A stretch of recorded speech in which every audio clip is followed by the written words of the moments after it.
Assalamualaikum warahmatullahi wabarakatuh. Selamat pagi anak-anak. Gimana kabarnya hari ini? Semoga tetap sehat walafiat. Amin. Hari ini kita masih berada di tema 4. Namun hari ini kita akan belajar tentang bahasa Indonesia. Untuk itu mari kita belajar bersama menuju slide.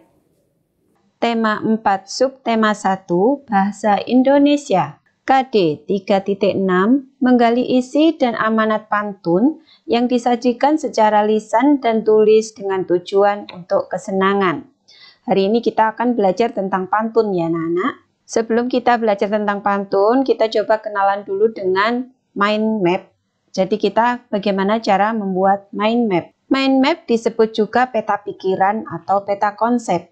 Mind map akan membantu kita menjelaskan kembali gagasan-gagasan dalam sebuah teks dengan bahasa kita sendiri. Untuk membuat mind map, maka harus membaca isi teks terlebih dahulu dengan memahami gagasan-gagasan penting dalam teks tersebut, kemudian disusun menjadi sebuah skema yang disebut dengan mind map. Kita masuk ke pantun. Pengertian pantun. Apa itu pantun? Pantun adalah jenis puisi lama yang tiap baitnya terdiri atas 4 baris serta memiliki sampiran dan isi. Jenis-jenis pantun. Ada beberapa jenis pantun yang masuk ke dalam golongan pantun anak, pantun muda, dan pantun tua. Pantun anak misalnya, ada pantun anak, pantun jenaka. Kemudian yang masuk ke dalam pantun muda ada pantun percintaan, pantun teka-teki, dan yang masuk ke dalam pantun tua ada pantun adat, pantun nasihat, pantun agama, dan pantun peribahasa. Namun terkadang di dalam pantun tua juga ada pantun teka-teki. Contoh pantun kalian bisa lihat pada halaman 33 dan halaman 47. Ciri-ciri pantun. Yang pertama, terdiri atas 4 baris atau larik dalam satu bait. 2. Satu baris terdiri atas 8 sampai 12 suku kata. 3. Baris pertama dan kedua merupakan sampiran. Baris ketiga dan keempat merupakan isi. 4. Bersajak atau berima AB. 5. Sampiran dan isi merupakan inti yang terpisah. 6. Pantun merupakan sebuah karya yang bersifat anonim atau tidak diketahui pengarangnya. Menentukan isi dan bagian-bagian pantun. Kita lihat di sini ada sebuah pantun, berburu ke padang datar, mendapat rusa belang kaki. Berguru ke palang ajar, bagai bunga kembang tak jadi. Jadi ini adalah satu bait. Ini yang disebut dengan satu bait. Satu bait terdiri dari 4 baris. 1, 2, 3, 4.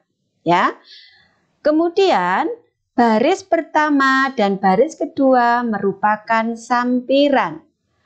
Sedangkan baris ketiga dan keempat adalah isi. Baris pertama bersajak atau berima A. Baris kedua B. Baris ketiga A, baris keempat B. Jadi baris pertama itu adalah pasangannya baris ketiga. Jadi diakhiri dengan datar dan ini ajar. Serta baris kedua adalah pasangannya baris keempat. Ini kaki, ini jadi. Baris pertama dan baris kedua itu jatuh di A, sedangkan baris kedua dan baris keempat jatuh di I. Itu yang dimaksud ya anak-anak. Sehingga struktur teks pantun adalah terdiri dari sampiran dan isi. Sampiran terdiri dari 2 baris, yaitu baris pertama dan baris kedua. Baris pertama bersajak atau berima A, baris kedua B. Kemudian isi adalah terdiri dari 2 baris, yaitu ini baris ke-1 dan baris keduanya isi ya anak-anak. Kalau dalam bait ini adalah baris ketiga dan baris keempat. Bersajak atau berima A dan B. Jadi rima atau sajak itu adalah bunyi akhir dari sebuah pantun. Itu disebut bersajak atau berrima. Membaca pantun. Contoh pantun nasihat. Pergi ke pasar membeli gitar. Jangan lupa membeli sukun.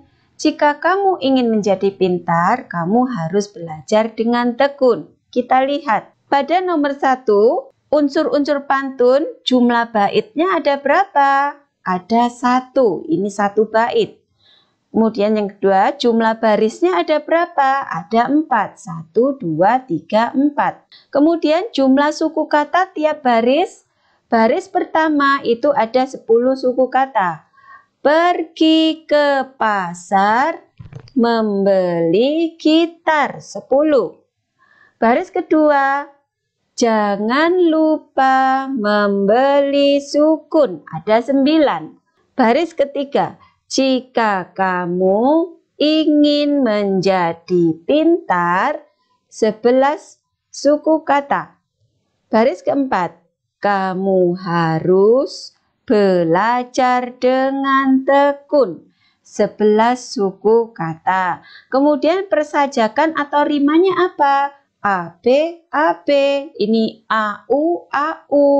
Jadi AB, AB gitu ya. Baris pertama pasangan baris ketiga, baris kedua pasangan baris keempat. Kemudian sampirannya yang mana? Sampirannya adalah pergi ke pasar membeli gitar. Jangan lupa membeli sukun. Sedangkan isinya adalah jika kamu ingin menjadi pintar, kamu harus belajar dengan tekun. Paham anak-anak?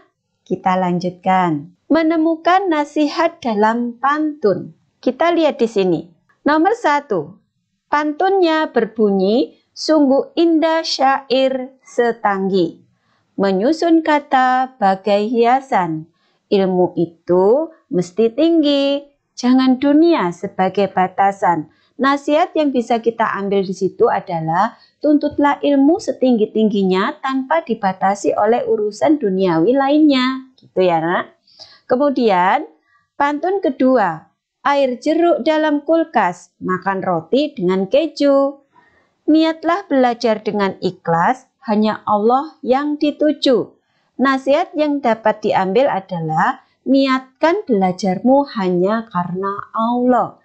Pantun ketiga, tinggi gunung tak tergapai, gunung biru jauh di seberang. Kalau murid menjadi pandai, hati guru pun ikut senang. Nasihat yang dapat kita ambil, jika muridnya pandai, maka guru pun ikut senang. Itu ya anak-anak ya. Kita lanjutkan.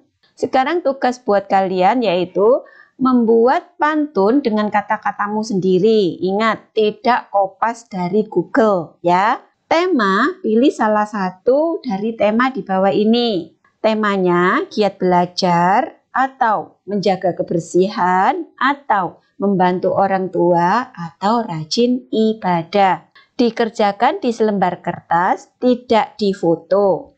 Kemudian dikumpulkan hari Sabtu tanggal 26 September 2020. Itu saja pelajaran Bahasa Indonesia dari Teacher hari ini anak-anak. Selamat belajar dan selamat mengerjakan tugas. Tetap jaga kesehatan. Wassalamualaikum warahmatullahi wabarakatuh.